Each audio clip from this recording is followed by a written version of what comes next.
기도해 주시고 간증해 주시는 분들께 감사를 드립니다. 여러분 잘 주무셨어요? 네, 감사합니다. 어떤 분이 왜 우리나라 사람들은 그냥 안녕 이렇게 안 하고 잘 잤어? 이렇게 물어볼까? 그분의 생각이 이래요. 하도 우리나라는 외침을 많이 겪었고 이런저런 재난이 많은 어려운 나라였기 때문에 밤에 잘 자는 게 힘들었다는 것입니다. 늘 불안하고 그래서 깊이 숙면하기가 어려운 여러 가지 환경 속에서 살아왔기 때문에 언제 누구부터 시작했는지 모르지만은 우리에게 입에 붙은 말이 아침에 만나면 잘 주무셨습니까? 이거죠. 그러고 보면 잘 자는 게 얼마나 큰 행복인지 말할 수 없어요. 여러분 갓난아기들이 세상에 태어나서 제일 열심히 하는 게 뭔지 아시죠? 자는 겁니다. 애들은요 얼마나 잘 자는지 몰라요. 거의 하루 종일 자죠. 그런데 나이가 들면서 점점 안 잡니다. 점점 안 자요. 한 연세가 8, 90 되시면 자려고 애를 많이 쓰셔도 잠이 안 와서 고민하는 분들이 많으시다고 들었습니다. 우리 영락교회 성도들은 잘 주무시는 복을 얻으시기를 바랍니다. 잘 자는 게 참 큰 축복이죠. 그래서 얼마나 잘 주무시는 복을 얻는지 예배당 안에서도 잘 주무시고 그나마 차만 타면 주무시고 그런 분들이 많아요. 어떤 목사님이 예배 시간에 주무시는 분을 사랑해야 된다고. 그래서 왜 그러냐 그랬더니 내내 졸다가 설교 끝날 때 깨기 때문에 그런 분들은 목사님이 뭐 설교를 잘하느니 못하느니 전혀 의견이 없대요. 왜냐하면 뭐 주무실 거니까. 자, 근데 어쨌든 이게 잠 잘 잔다는 게 큰 복인데, 여러분 미국이 초강대국이라고 하고 사람들이 미국에 이민도 많이 가고 다 부러워하는 면이 많이 있지 않습니까? 근데 언젠가 미국 사람들 대상으로 밤에 그냥 자는 사람, 수면제 먹고 자는 사람 이런 걸 이제 조사를 한 적이 있는데 참 놀랍게도 그렇게 초강대국 국민들인 미국 국민들이 수면제를 먹어야 자는 사람, 가끔씩이라도 수면제에 도움을 받는 사람이 3분의 1이나 된다고 합니다. 그러니까 뭐 옛날에는 배가 고파서 잠이 안 오고 또 겁이 나서 나라가 여러 가지 불안하니까 잠이 안 왔지만 이제는 국방도 튼튼하고 먹을 것도 많고 잠이 안 올 이유가 없는데도 갈수록 잠을 못 자는 거죠. 갈수록. 그래서 문명의 발전과 함께 같이 발전한 게 수면제다. 수면제라고 하는 게 뭐 옛날 수천 년 전에 있었겠습니까? 근데 지금은 그걸 먹어야 자는 사람들이 많아지고 있는 거죠. 그런데 오늘 본문에서 다윗이 참 놀라운 말씀을 하고 계시거든요. 여러분 5절을 보십시오. 5절. 이 5절을 오늘 아침에 영락교회 성도님들에게 하나님께서 축복으로 주시기를 바랍니다. 한번 다시 읽어보실까요? 내가 누워 자고 깨었으니 여호와께서 나를 붙드심이로다. 할렐루야. 참 너무너무 기가 막힌 좋은 말씀이에요. 거기 세 가지 단어가 연속되고 있죠. 첫째는 내가 누워 이렇게. 여러분 누울 수 있다고 하는 거는 어떤 잠자리가 있다는 뜻이에요. 그죠? 내 몸 하나 눕힐 곳이 없다. 그건 누울 수가 없잖아요. 그런데 그래도 두 발 뻗고 누울 수가 있는 공간이 있는 것이고 뭔가 계속 이렇게 할 일이 너무 많고 밀려서 종종거리려면은 언제 눕겠습니까? 눕질 못하죠. 지금도 이제 기억나는 게 여러분 옛날에는 일반 버스에 버스 차장이라고 하는 여자분들이 계셨잖아요. 우리 초중고 때만 해도 차장하는 여성들이 계셨거든요. 근데 그렇게 사람들이 그렇게 많은데도 서서 졸더라고요. 꼭두 새벽에 첫 차에 나와가지고 늦은 시간까지 그 차에서 시달리는 거죠. 출퇴근 시간에는 뭐 사람이 얼마나 많은지 여러분 옛날 버스 기사님들이 고개 운전하던 거 아세요? 문이 안 닫히는 채로 출발하잖아요. 매달려서 버스가 이렇게 하면은 안으로 쏠려 들어가면서 곳에 문을 착 닫는 거죠. 그런 거 타고 다 중학교 고등학교 다니셨을 텐데 그렇게 시달려서 그런지 그 여성들을 보면은 도저히 잘 수 있는 상황이 아닌데도 거기 서서 자기도 하고. 여러분 눕는다고 하는 거 굉장한 복이에요. 누울 수 있다. 그런데 눕기만 한 게 아니에요. 누워 있긴 있는데 눈이 말똥말똥하고 잠이 안 오는 게 아니라 누워서 그 다음에 한 게 뭡니까? 자고 잠이 푹 오는 거예요. 잠이 푹 와요. 단잠을 자는 거죠. 그리고는 계속 자면 큰일인데 그 아침에 뭐라고 그랬냐면은 깨었으니 깰 때 되면 또 딱 깨는 거예요. 그죠? 여러분 요 단어 세 개가 굉장한 축복을 말해주고 있어요. 누워서 자고 깬다. 요 세 개 중에 하나만 안 돼도 살 수 없습니다. 그렇죠? 누워서 자고 깨는 거죠. 근데 이때 다윗이 이렇게 두 발 뻗고 누워서 단잠을 잘 상황이 아니거든요.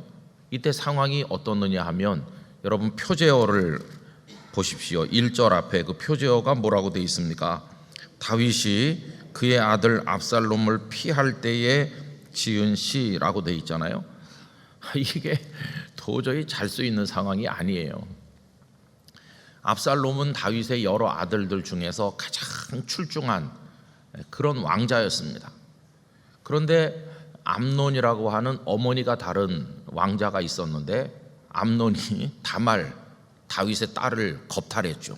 오빠가 여동생을 겁탈한 거예요. 참 있을 수가 없는 일이죠. 그런데 그 다말은 압살롬과 어머니가 같아요. 어머니가 같은 여동생이 어머니가 다른 남자 형제에 의해서 부끄러운 일을 당했을 때 압살롬이 얼마나 분노했는지 이를 갈고 있다가 그 암논을 압살롬이 죽입니다. 그렇게 복수를 하는 거죠. 다윗의 입장에서 보면은 아들이 딸을 겁탈하고 그리고 아들이 아들을 죽이는 이 참상이 벌어진 겁니다. 그리고 압살롬은 아버지가 두려우니까 자기 외가로 도망을 쳤어요. 여러 해 동안 이제 오질 못하는 거죠. 그러다가 요압 장군이 중간에 개입이 되면서 이렇게 해가지고 이제 돌아오게 했어요. 근데 돌아오니 압살롬은 딴 생각을 품는 거죠. 아무래도 내가 아버지에게 밉보여서 다음번 왕위 계승 서열에서 나는 완전히 이제 밀려난 거다. 내가 다른 왕자들보다 출중하다 해도 미움을 샀기 때문에 나는 스스로 어떤 대책을 세우지 않으면 절대로 왕이 될 수는 없겠다. 이렇게 생각하고 이제 스스로 길을 만든 게 반역을 일으키는 겁니다. 그래서 똑똑하고 쓸만한 사람들을 다 끌어모으기 시작했어요. 근데 그가 워낙 출중한 인재였기 때문에 다윗의 신하들 중에서 다윗이 이제 나이가 많아 늙어가는데 다음번 자리가 누굴까? 차기 권력이 누굴까? 계산을 하기 시작했어요. 이모저모로 아무리 봐도 압살롬이 월등히 우수한 인재가 아닌가. 비록 지금 아버지에게 미움을 당하고 있지만 뭐 아버지의 의견이 어떻든 압살롬에게 모인 세력이 압도적으로 많으면 뭐 그가 왕이 되는 거지. 그러면서 한 명씩 한 명씩 압살롬에게 가담하기 시작을 한 거죠. 그래서 많은 인재들이 압살롬에게 이제 가입을 했어요. 그러다 보니까 압살롬의 세력이 굉장히 커졌고 어느 날 갑자기 그 군대를 몰고 왕궁을 급습했습니다. 다윗은 아들을 대항할 힘이 없어서 그냥 야반 도주를 했는데 얼마나 위태롭게 도주했는지 모릅니다. 아무것도 가져간 것도 없고 그냥 맨몸으로 간신히 목숨만 건지고 그 왕궁이 아들의 손에 넘어가고 참 비극적인 일을 경험하게 되죠. 그래서 간신히 쫓겨서 기드론 시내를 건너서 도망을 가게 됐어요. 여러분 그때 잠이 오겠습니까? 이게 그때 지은 시거든요. 저는 이 시편 3편을 읽을 때마다 야, 그 상황에서 어떻게 잠이 왔나? 누워 자고 깨었으니 이게 어떻게 그때 가능했을까? 여러분 이게 큰 신비 아닙니까?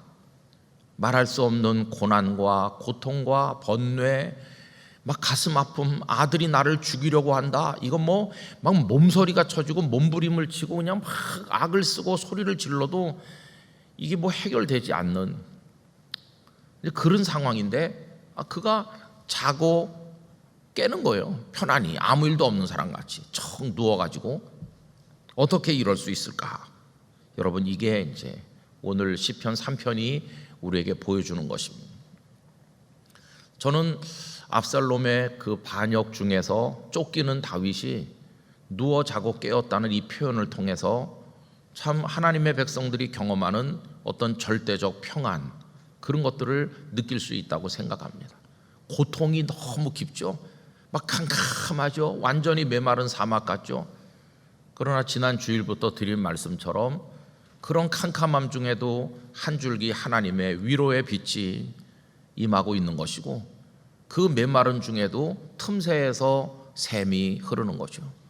그래서 그 속에서도 이제 그걸 붙들고 누워 자고 깰 수 있는 건데, 그 5편 끝에는 그 비결을 뭐라고 말했습니까? 아주 간단하게 말했죠.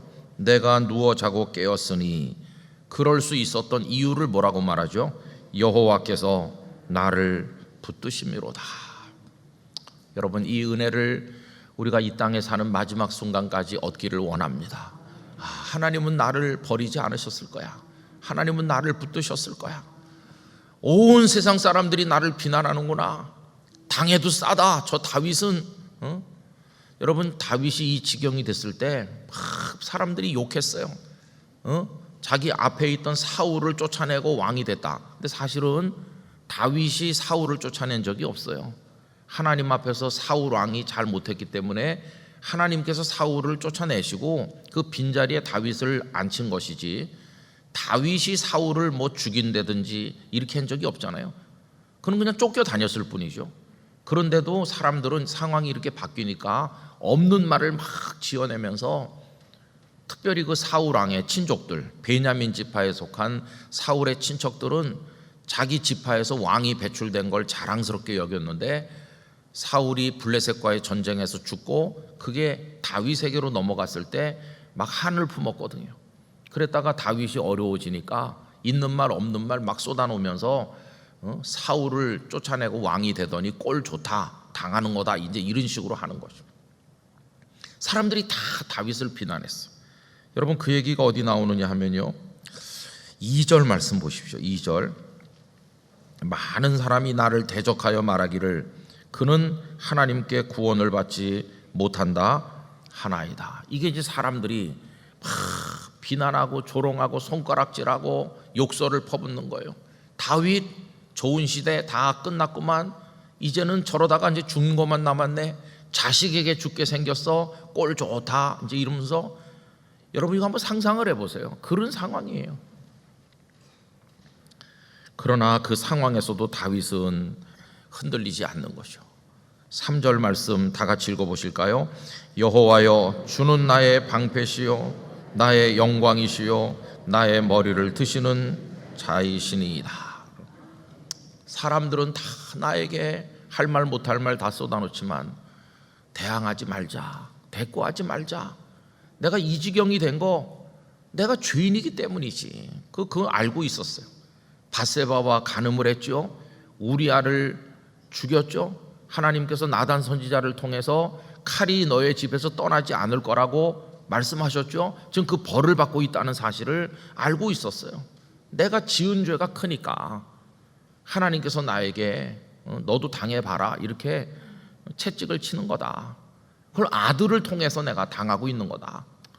그래서 그가 도피에 갈 때 베냐민 지파 사람들이 막 몰려 나와서 욕하고 그렇게 했지만은 다윗의 측근이 당장 죽일까요? 그러니까 놔두라고 그랬어요. 그의 입을 통해서 하나님이 나를 꾸짖는 거라. 하나님께서 나를 불쌍히 여겨서 다시 돌아오게 하신다면 얼마나 감사하겠나. 이게 하나님의 뜻이라면 하나님께 맡겨야지. 그러면서 아무 대꾸도 안 했어. 그러면서 하나님만 바라보는 겁니다. 이제 내 희망이 어딨나. 주는 나의 방패시요 나의 영광이시요 나의 머리를 드시는 자이시니이다. 이제 하나님만 그렇게 절대적으로 신뢰하는, 바로 거기서 누워 자고 깨는, 평강을 경험하게 된 것이죠. 여러분, 오늘 우리 세상을 살아가면서 얼마나 어렵습니까? 우리도 다윗 같은 환경에 떨어질 때가 없지 않아 있을 것이라고 생각합니다. 누구한테 하소연을 해야 될지, 어떤 땐 생각해보면 다 내 죄 때문이야, 내가 죄가 많아서 그래, 그러면서 당해도 싸지, 내가 봐도 내가 나쁜 놈이야, 이렇게 어떤 땐 주저앉았다. 어떤 땐 또 아니 그래도 나보다 더 나쁜 사람도 많은데 내가 꼭 이렇게 당해야 되나, 억울한 것 같기도 하고, 나를 비난하는 사람이 너무 밉기도 하고, 그러면서도 솟아날 구멍이 없고 해결책이 없고, 이런 답답한 지경에 떨어질 때가 있는 거죠. 저는 이 시편 3편에 흐르고 있는 이 다윗의 하나님을 향한 신뢰의 믿음을 우리 영락교회 성도들이 가지시게 되기를 바랍니다. 우리도 이거 가지면 하나님의 평강이 우리를 붙들어 주실 줄 믿습니다. 그러면 우리도 고통 중에서라도 누워 자고 깨는 복을 얻게 될 것입니다. 이게 이제 정말 도저히 잠들 수 없는 상황에서 잠드는 그 틈새로 솟아나는 하나님의 은혜죠. 근데 이게 이제 잠으로 나타나잖아요. 잠으로 나타났는데 어떤 분이 이렇게 얘기하더라고요. 왜 하나님은 24시간 중에서 아깝게 밤을 주셔서 하루 절반이 거의 밤일까, 어두울까? 여러분, 왜 하루 절반이 어두울까요? 여러 가지로 재밌게 사람들이 나름대로 설명을 했죠.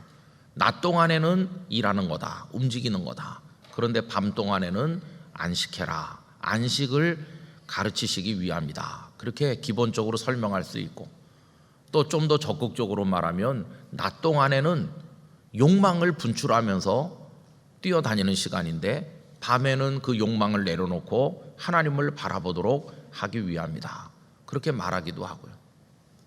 밤이 있어서 그 밤이 잠자는 시간으로 이어질 때 그때 우리는 쉴 수도 있고 우리를 돌아볼 수도 있다. 그렇게 말하죠. 그런데 여러분, 현대 문명의 특징은 무엇입니까? 밤이 없어진 것입니다. 전기를 만들어낼 수 있게 된 이후로 이제는 한밤중에도 대낮같이 환합니다. 밤이 없어요. 낮은 낮이고 밤도 낮이고 그래요. 그래서 밤과 낮 그냥 24시간 욕망을 분출하면서 그냥 뛰어다녀요. 시간이 아까워서 나는 못 누워, 그런 이들이 많아요. 그러다 보니까 그 인생이 평강이라고 하는 데서부터 점점 멀어지는 것이, 육체적으로 말한다면 마음의 평강도 있지만 육체의 평강을 말한다면 언제가 제일 평강합니까? 서 있을 때보다 앉아 있을 때가 조금 더 편안하고, 앉아 있을 때보다 누울 때가 더 편안한 거죠. 이어령 선생님이 왜 사람은 죽으면 눕는가, 이런 재미난 얘기를 어디서 말씀한 걸 들은 적이 있는데, 가장 편안한 자세로 하나님 부르셨다는 거예요. 사람이 죽으면 다 눕혀가지고 장례를 하는데, 하나님은 마지막에 사람을 부를 때도 가장 편안한 자세로 당신께 오도록 부르신다. 그래서 그 죽음의 모습까지도 하나님의 은혜라고 생각한다. 참 놀라운 얘기를 하신 거를 기억하고 있습니다. 여러분, 고통 중에서도 편안히 누울 수 있고 깊이 잘 수 있고 아침에는 새 힘을 얻어서 깨어 일어날 수 있는 그런 축복을 우리 모두가 누리기를 원하는 것입니다. 하나님, 나를 붙들어 주세요. 여호와께서 나를 붙드심이로다. 그 붙들어 주시는 하나님의 은혜를 얻으려면 어떻게 해야 될까요? 우리 4절을 함께 읽겠습니다. 내가 나의 목소리로 여호와께 부르짖으니 그의 성산에서 응답하시는도다. 나의 목소리로 부르짖는데요. 아유, 선생님, 저 위해서 기도 좀 해주세요. 이것도 필요하지만 나의 목소리로 부르짖는 게 필요해요. 밧세바와 범죄한 게 누굽니까? 다윗 자신입니다. 우리아 장군을 누긴 게 누굽니까? 다윗 자신이. 고난 당하는 게 누굽니까? 지금 다윗 자신이에요. 그 누구의 아들입니까? 자기 아들이에요, 압살롬이. 지금 전부 자신을 중심으로 벌어지고 있는 거예요. 자기가 저질렀고 지금 자기 아들이 들고 일어나서 반란 일으켰고 자기가 지금 고통받고, 이건 정말 100% 내 문제죠. 그죠? 100% 내 문제고, 이거 하나님 앞에 해결받아야 될 것도 나죠, 나. 그러니까 내 목소리로 하나님 앞에 나가야 되는 거예요. 다른 사람이 나를 위해서 기도해 주는 거 소중하지만 여러분, 우리 각자는 하나님 앞에 나가서 우리 자신의 눈물, 우리 자신의 목소리, 우리 자신의 몸부림을 통해서 하나님의 은혜를 구해야 되는 것이죠. 나의 목소리로. 이 규절에 줄치셔서 꼭 기억하시기 바랍니다. 우리 자신의 목소리로 여호와께 부르짖으니 그의 성산에서 응답하시노도다. 이 응답이 되는 그 시간은 그 아들에게 쫓겨서 그냥 노숙하던 때예요. 먹을 것도 없던 때예요. 희망도 없을 때예요. 캄캄할 때였습니다. 그래도 그때 하나님께서 그에게 응답하신 것을 볼 수 있습니다. 고단한 인생길을 걸어가시면서 하나님 앞에 이런 기도가 있으시기를 바랍니다. 그래서 도우시는 하나님의 손길을 경험하시고 언제나 누워 자고 깨는 복을 누리게 되기를 간절히 기원합니다. 여러분, 이제 화면에다가 그림을 하나 보여드리려고 합니다. 그림을 좀 띄워주세요. 많이 보신 그림일 거예요. 이 그림의 제목이 뭔지 혹시 아시나요? 이 그림의 제목은 별이 빛나는 밤입니다. 별이 빛나는 밤. 저 그림을 그리신 분은 반 고흐라고 하는 유명한 화가입니다. 근데 가운데 뭐가 이렇게 막 회오리 치듯 돌아가고 있잖아요. 이 회오리 치듯 돌아가는 저 파란 저게 그 그림을 그릴 때 그의 영혼의 상태를 말한다고 생각합니다. 이때 그분은 정신질환으로 인해 가지고 요양원에 있었다고 합니다. 이때가 1889년이거든요. 이 그림을 사흘 만에 그린 것으로 알려지고 있는데 저게 밤하늘을 그린 거예요. 밤하늘. 근데 지금 그 밤하늘 한가운데 자기의 고통과 번뇌 이런 게 지금 소용돌이 치면서 감아돌고 있는 거죠. 그런데 그 하늘을 가만히 보니까 저 오른쪽 구석에는 뭐가 보이나요, 여러분? 달이 보입니다. 그렇죠? 밤이니까. 그리고는 이제 그 나머지 화면 여기저기에 그림 여기저기에 둥글게 좀 작은 거, 좀 큰 거 이런 게 보이잖아요. 저게 뭘까요? 저게 별이죠, 별. 근데 고흐는 참 불행한 화가였던 것 같습니다. 정신질환도 참 심했고 너무나 가난하고, 그런데 얼마나 가난하냐 하면은 지금은 뭐 굉장한 화가로 우리가 알고 있지만은 살아있는 동안에 그의 작품이 팔린 게 딱 한 점 팔렸다고 그래요. 그림이 안 팔리는 화가였어요. 돈이 없어요. 거기다가 정신적으로 연약하죠. 근데 이제 그 요양원에서 밤하늘을 이렇게 쳐다보는데 별들이 막 빛나는 거 아닙니까? 밤하늘 캄캄한데 별이 빛나는 거는 그 칠흑 같은 어둠의 한 줄기 빛이, 하나님의 은혜의 빛이 비치는 거랑 비슷해요. 근데 사람들이 이제 의아하게 생각한 게 밤하늘에 별이 굉장히 많을 텐데 저 별을 왜 저만큼만 그렸을까? 이게 이제 궁금했다고 합니다.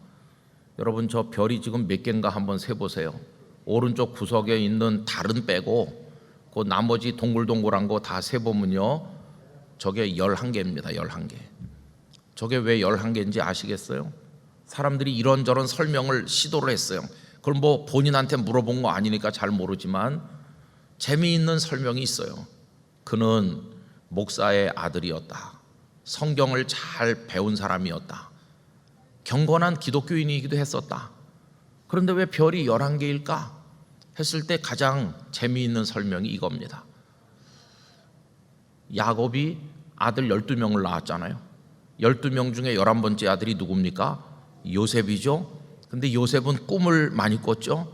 그런데 꿈을 꿨는데 두 번째 꿈이 뭡니까? 해와 달과 11별이 자기에게 절을 하는 꿈을 꾸었다는 거 아닙니까? 그래서 별이 11개라고 설명하는 설명이 있어요. 그 11개의 별을 이 고흐가 머릿속에 떠올렸을 것이다. 그러면 그 저 별 11개가 누구를 가리키는 겁니까? 형님, 동생, 형제, 11형제를 가리키는 거예요. 근데 그 형제들이 그에게 어떤 존재가 됐나요? 나중에 보면은 그 형제들이 결국 그를 팔아먹었잖아요, 노예로. 그 형제들이 자기를 팔아먹었고 얼마나 가서 애굽에 끌려가서 보디발의 집에서 노예, 근데 나중에 감옥에 가고 고통받았습니까? 그런데 시간이 많이 지나서 그가 애굽의 총리가 되고 또 흉년이 들어서 곡식을 팔고 나눠줄 때 그 형님들이 와서 그 앞에 바싹 엎드려서 절을 했잖아요. 그 11개의 별은 처음에는 그에게 고통을 안겨준 고통의 원인이 되었던 그런 존재들이었는데, 나중에는 그 11 형제를 통해서 하나님이 자신을 높여주셨음을 알게 된, 하나님이 내 편이시구나, 나에게 영광을 주시는구나 하는 것을 알게 된, 바로 그 형제들을 가리킨다는 거죠. 11개의 별이. 그래서 그 어떤 평론가는 저 11개를 설명하면서 모든 사람에게는 저 11개의 별 같은 무거운 짐, 고통, 괴로움, 그런 게 있다. 그러나 그 11개의 무거운 짐과 고통이 어느 순간 빛나는 별처럼 영광을 가져다 주고 기쁨을 가져다 준다. 그렇게 설명을 하기도 했어요. 여러분, 그건 그분의 이제 주관적인 설명이겠지만은 굉장히 마음에 와서 닿는 설명이라고 생각합니다. 우리의 밤하늘이 캄캄하고 아무런 희망도 없는 것 같고 아들에게 쫓기는 다윗의 그 참담한 상황처럼 우리가 그런 상황에 처한다고 할지라도 밤하늘에는 별이 있잖아요. 그 별빛이 하나님의 은총과 같은 것이고, 지금은 별이 보이는 게 아니라 캄캄한 것만 보이지만 어느 날 하나님이 손을 내미실 때는 캄캄한 하늘이 보이는 게 아니라 별이 보일 거예요. 아, 하나님의 은혜의 빛이 나를 비추고 있구나 하는 것을 알게 될 때 마음의 평강을 얻게 될 것이고, 고통 중에서도 누워 자고 깨는 그 복을 누리게 될 줄로 믿는 것입니다. 그래서 이 시편 3편 말씀은 참 귀한 말씀이에요. 여러분, 거기 맨 끝에 8절로 내려가 보시면요, 구원은 여호와께 있사오니 주의 복을 주의 백성에게 내리소서, 이렇게 말하죠. 이때 누가 자신을 구원해 줄 수 있을는지 아무 희망이 없었어요. 압살롬의 세력은 너무나 막강하고 자기는 병졸들도 별로 없이 급하게 도망했기 때문에 어떻게 추스를 시간도 없었어요.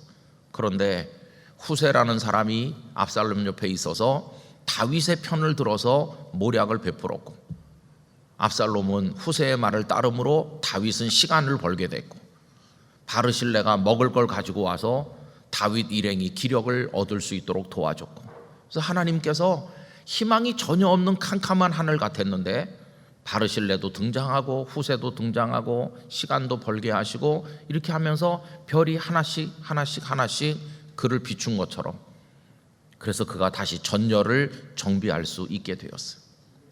우리 영락교회 성도들에게 이 시편 3편이 이루어지시기를 축원합니다.